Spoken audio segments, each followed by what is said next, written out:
bienvenue à tous les supporters du Cercle de Bruges, bienvenue à tous les supporters de l'AS Monaco. Les autres, vous n'êtes pas obligés de partir, faites semblant de compatir. De la compassion car on va débriefer la première défaite du Cercle de Bruges à l'issue de la 5e journée du championnat de Jupiler Pro League. Une défaite contre l'illustre ancien, The Great Old, l'équipe doyenne, le matricule 1, le Royal Anvers FC. Si vous êtes abonné, vous en avez pris l'habitude, ça sera en 3 points, l'avant-match, le résumé du match et les remarques sur les joueurs. Nouvelle présentation pour le groupe de joueurs sélectionnés par le coach Guyot. Par rapport au précédent groupe, c'est un milieu qui est sorti, Lopez, milieu ailier. Le schéma tactique du 4-4-2 en losange ne lui est pas spécialement favorable. À part cette sortie du groupe de Lopez, aucun changement par rapport au précédent. Sur la feuille de match, par contre, il y aura du changement. Le changement notable est la sortie de Lambeau, du capitaine, à la place de Naomichi Ueda, jeune défenseur international japonais. C'est toujours inversé avec Taravel qui a récupéré le brassard, mais c'est bien Taravel à gauche et Ueda à droite. Dans la conférence d'après-match, le coach Guyot expliquera que c'est un choix de rotation d'équipe, qu'il ne souhaite pas attendre que ses joueurs se blessent pour devoir lancer dans le bain les remplaçants. Il préfère donner du temps de jeu et anticiper les fatigues musculaires et autres qui peuvent survenir durant une saison. Et donc on devrait voir les 3 défenseurs tourner assez régulièrement.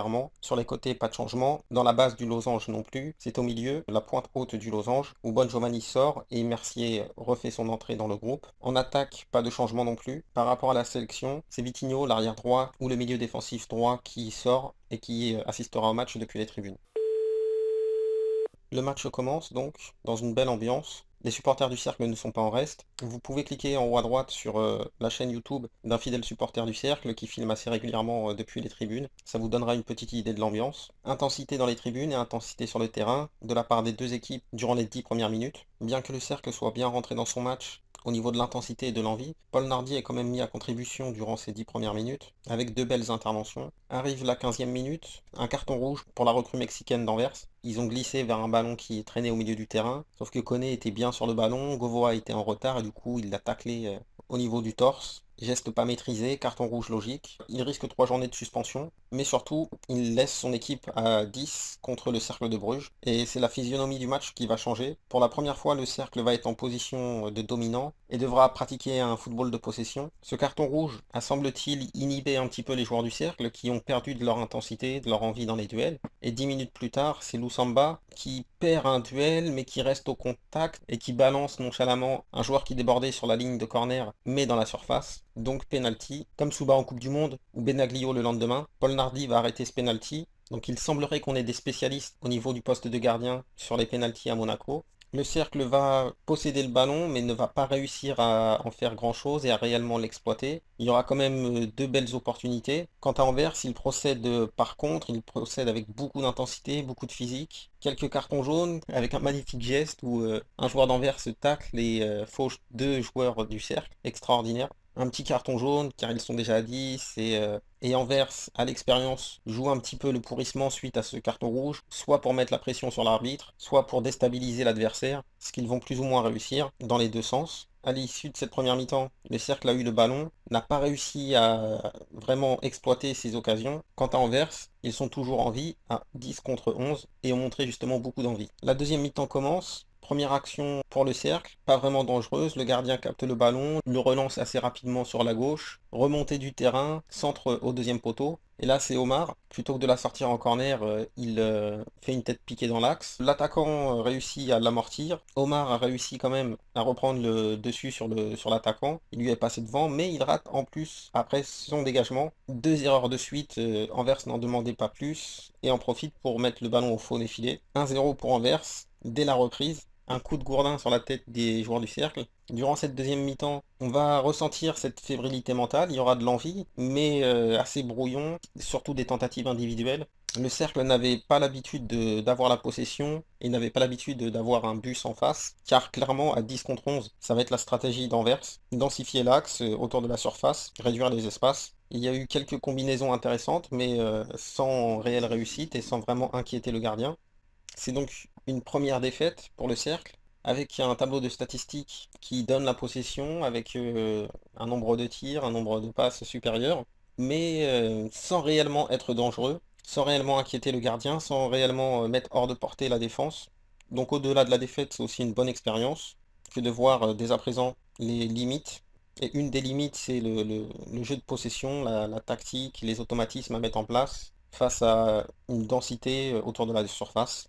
Ça pourra servir dans des fins de match, ça pourra servir durant de longues périodes comme durant ce match. C'est une défaite pour un promu qui n'a rien d'alarmant. Anvers était et reste à l'issue de ce match la meilleure défense du championnat.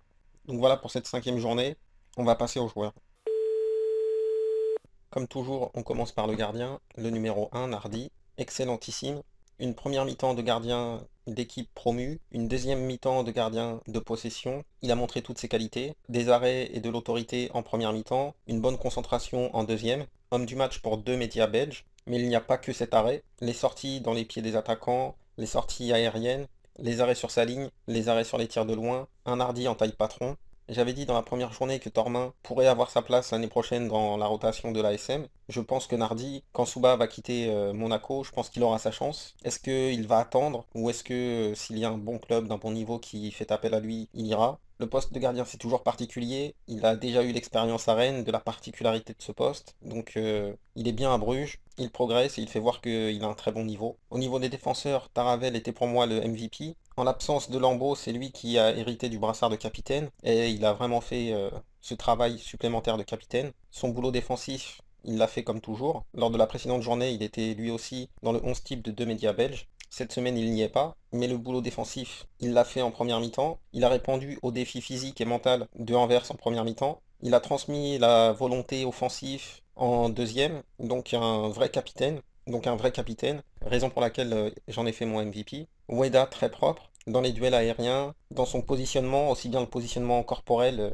le recul frein comme on dit, que sur le terrain par rapport au groupe et au schéma tactique. On sent qu'il s'intègre mieux au schéma tactique. Aboud et Paloun, il y a toujours ce penchant offensif à gauche. Non pas que Paloun ne monte pas, il monte, mais beaucoup moins que Aboud. Paloun comble les espaces, il fait un travail défensif de l'ombre, très utile. Aboud a été au niveau qu'on lui connaît en première mi-temps. En deuxième mi-temps, le but gag qu'il a fait encaisser à son équipe lui a fait sortir de son match. Il y a un problème mental à mon avis. Il a tenté, mais le dernier geste n'était jamais réussi durant cette deuxième mi-temps. Au milieu de terrain, Koné a réussi à se relever après le tacle dans le thorax et a fait un bon match. Comme Paloun et Weda, dans un travail de l'ombre au niveau du placement défensif pour absorber les contre-attaques. Les deux relayeurs, si excellents dans le jeu de transition, ont montré hélas leurs limites dans le jeu de possession. Ils se sont systématiquement engouffrés dans l'axe quand le cercle était en supériorité. Lusamba est aussi coupable d'une faute assez grossière, on va dire. Ça arrive de se faire passer, l'autre le joue au métier. Il s'est fait piéger, c'est l'expérience, et le métier qui rentre. Et de l'autre côté, Omolo, le métier il n'a pas commis d'erreur grossière, mais comme Lusamba, il a été dans l'entonnoir du centre, plutôt que d'écarter le bloc, d'aller dans la zone dangereuse quand il y a le bus, à savoir au niveau des 6 mètres, en dehors des 6 mètres, dans la surface. Il y a eu peu de dédoublements, que ce soit des relayeurs ou des latéraux. C'est ce qui a manqué selon moi au cercle. La pointe haute du losange, le 10, Mercier. Bon match, avec des frappes de loin, des passes et des jeux d'appui avec ses attaquants. Il n'a pas réussi à trouver la clé, mais a tenté. Donc pas grand-chose à reprocher. On sait que c'est un joueur qui joue plus dans les espaces que face à des défenses regroupées. Donc là, c'est plus le profil du joueur que le joueur lui-même et ses performances dont on peut parler. Au niveau des attaquants, Bruno et De Belder, Bruno a été le plus en vue. Mais après, mais après, ça manque peut-être d'automatisme, d'habitude de jouer la possession et de jouer face à un bus. Et les deux partaient de loin, il n'y en avait aucun qui fixait les deux défenseurs centraux. À la sortie de Belder, c'était encore plus criant. Bruno a besoin d'espace pour arriver lancé et il fixait très rarement les deux défenseurs centraux. Ils ont eu malgré ça des occasions de but, sans trop de réussite. Après, c'est vraiment l'équipe dans son ensemble qui n'a pas réussi la bascule tactique. Passer du plan de jeu, de transition, de contre à la possession, ça demande d'autres automatismes que l'équipe n'a pas encore, qu'elle va forcément commencer à travailler, car les équipes vont commencer à l'attendre. Toujours frustrante les défaites, mais qui n'est pas alarmante. Très frustrante sur la physionomie du match, 75 minutes à 11 contre 10, mais pas illogique. Anvers est un club ancré en Belgique, qui a un bon niveau, qui est la meilleure défense du championnat, je le répète, et qui permettra de progresser.